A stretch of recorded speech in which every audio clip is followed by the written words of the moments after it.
Assalamualaikum warahmatullahi wabarakatuh. Perkenalkan, nama saya Rana Saliha. Dalam video kali ini, saya akan mempraktekkan sebuah terapi sebagai bentuk penyelesaian UAS kesehatan mental. Dalam video kali ini, saya ditemani oleh sukarelawan, yaitu Bapak Aris, yang bersedia untuk ikut membantu dalam sesi terapi kali ini. Jadi, Bapak Aris, bagaimana kabarnya hari ini? Alhamdulillah sehat. Alhamdulillah sehat, baik. Akhir-akhir ini perasaan yang Bapak alami bahagia? Bahagia? Senang? Alhamdulillah. Ya, bahagia. Alhamdulillah. Bapak sebagai senior saya yang lebih tua, pasti Bapak pernah mengalami yang namanya itu bukan pernah sih, mesti kayak pernah nggak Bapak mengalami kayak stres atau depresi atau semacam kayak hatinya tuh merasa tidak enak dan sebagainya, kegundahan, pernah ya? Dan itu sudah terlewati ya atau masih ada? Sudah melewati fase itu. Sudah melewati. Alhamdulillah. Nah, di dalam pekerjaan Bapak sendiri, Bapak sebagai bekerja sebagai apa? Saya wirausaha.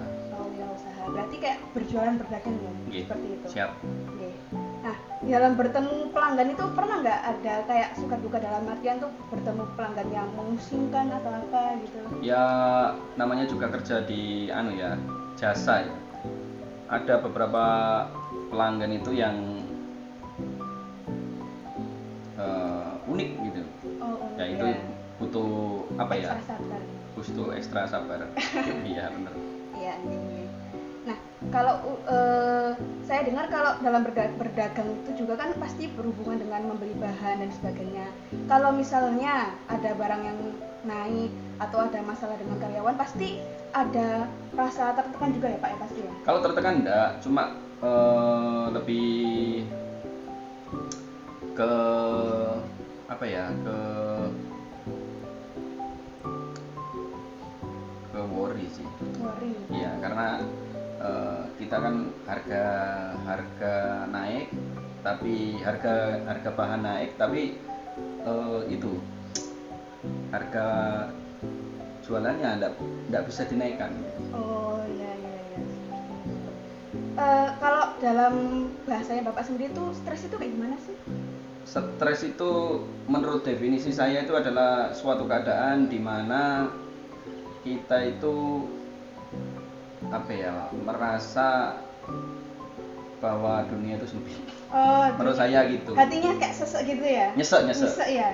Nyesek gitu. Tapi pernah kan Bapak mengalami hal yang seperti itu? Pernah. Caranya untuk copingnya itu gimana? Saya lebih mendekatkan diri kepada Allah Subhanahu wa taala. Kalau saya pribadi loh ya. Nah, di sini saya akan singkat saja. Di sini saya akan mengenalkan Bapak dengan sebuah terapi atau hipnoterapi. Bapak pernah dengar nggak butterfly hug? Butterfly hug nggak pernah dengar, tapi kalau butterfly effect saya tahu. Jauh ya? Ya sebenarnya kayak ya. sama, cuman ya kayak artinya jauh sebenarnya. Kalau butterfly hug, Bapak pasti pernah kan mengikuti kayak seminar atau apa yang dimana itu kita tuh disuruh memejamkan mata, merasakan diri. Kalau ikut nggak pernah, cuma melihat di YouTube aja. Oh, melihat di YouTube. Iya.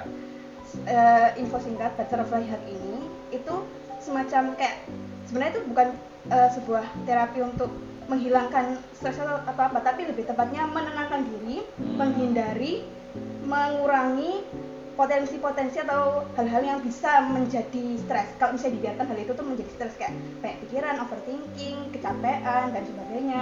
Yang katanya Bapak tadi itu hatinya sumpah seperti itu. Nah, dan butterfly hug sendiri itu sebenarnya cukup simpel karena dia itu bisa diterapkan di mana saja asalkan Bapak itu memiliki keinginan untuk melegakan hati, legowo. Sebentar, saya sebentar lagi akan memberikan contoh butterfly effect. Nanti Bapak salah maafkan ketukar jadinya butterfly hug. Nanti Bapak akan praktekkan. Jadi Bapak tarik nafas, hembuskan, rilekskan dahulu karena untuk melakukan teknik seperti ini, hipnoterapi butterfly hug ini harus ada ketenangan hati, begitu ya. Nah, sekarang ini Bapak sudah dalam posisinya nyaman belum? Sudah. Nah, sudah nyaman ya posisinya. Nah, seperti tadi, Bapak tarik nafas dulu perlahan, lalu turunkan lagi.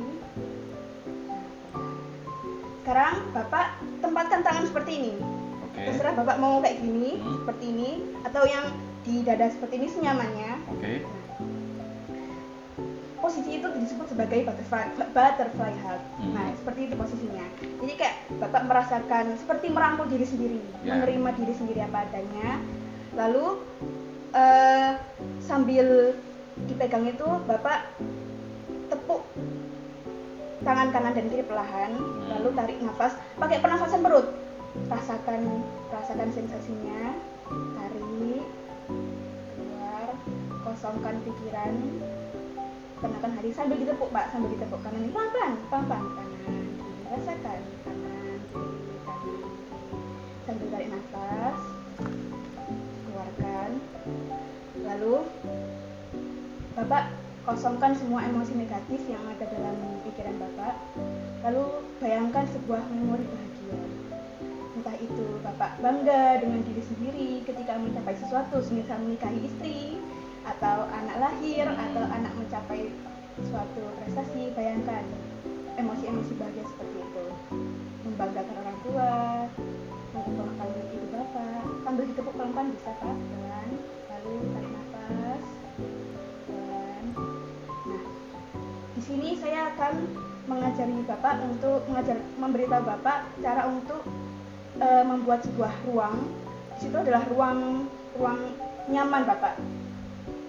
Ketika Bapak mengalami capek secara mental atau semacam kegundahan, murung dan sebagainya, pikiran kosong, segera Bapak masuk ke dalam ruangan aman itu. Yang dalam ruangan itu berisi emosi-emosi bahagia. Ingat semua emosi-emosi bahagia yang pernah Bapak rasakan. Semisal Bapak bertengkar dengan orang tua, kembali ingatlah masa kecil Bapak yang penuh dengan kebahagiaan bersama orang tua. Lalu ketika ada masalah dengan istri atau anak, ingatlah kembali masa-masa itu. Bisa dielus, bisa ditepuk, tarik nafas, keluarkan. Sambil bertepuk, Bapak rasakan sensasi tubuh dan pikiran, detak jantung Bapak, nafas, dan ruangan di sekitar. Rasakan semua. Kosongkan hati dan pikiran Bapak. Seolah-olah Bapak sekarang sendirian berada di ruangan ini. Dan di situ Bapak hanya melihat sebuah keindahan dalam kehidupan Bapak. Ketika Bapak sudah timbul rasa lega dan nyaman dan tenang, Bapak tarik nafas yang panjang, lalu hembuskan. Apakah sekarang sudah timbul rasa tenang dan nyaman? Apa yang Bapak rasakan? Ramai. Ya betul, itu yang dicari dari terapi. Ketika pikiran sedang diselimuti kabut tebal, sedang dipenuhi dengan kekalutan, terapi ini membantu untuk menenangkan hati kita. Dan tadi kan Bapak bilang Bapak mendekatkan diri pada Allah, mendekatkan diri pada Tuhan sebagai bentuk coping menghadapi masalah. Bisa juga dimasukkan dalam sini. Bapak sambil mengucapkan subhanallah, berzikir subhanallah, alhamdulillah, wala ilaha illallah, cara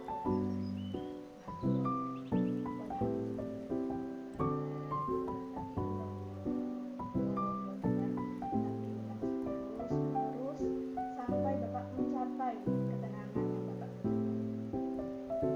Bapak lupakan semua masalah itu.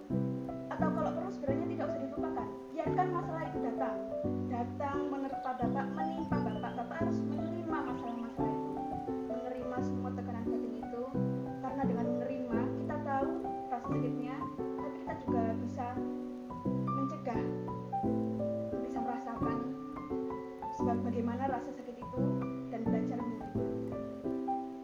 Karena memang sebagai manusia, Allah tidak mungkin memberikan cobaan yang kita tidak mampu untuk lalui. Sekarang bagaimana rasanya Bapak? Alhamdulillah. Bapak bisa merasakan detak jantung sendiri, bisa merasakan detak nafas Bapak. Terapi ini bisa Bapak lakukan secara mandiri dimanapun, ketika Bapak sedang berjualan, sedang menerapkannya, ditambah lagi dengan menyebut kalimat-kalimat Allah, zikrullah seperti yang tadi, subhanallah, alhamdulillah, wa la ilaha illallah, dan kembali ke ruang nyaman Bapak, di mana memori-memori indah itu berada dan berkumpul dengan orang tua, kerabat, saudara, anak, istri, dan semuanya. Ingatlah kalau itu semua hanya titipan Allah juga. Jadi Bapak tidak usah merasa memiliki dan nikmati semua. Ya. Sekarang sudah merasa damai, tentram. Bapak sekarang bisa membuka mata perlahan. Alhamdulillah. Kenapa? Alhamdulillah. Enak. Alhamdulillah. Itu masih simpel buat tadi. Ya simpel. Sederhana Kalau sekali. misalnya Bapak secara singkatnya Bapak bisa kayak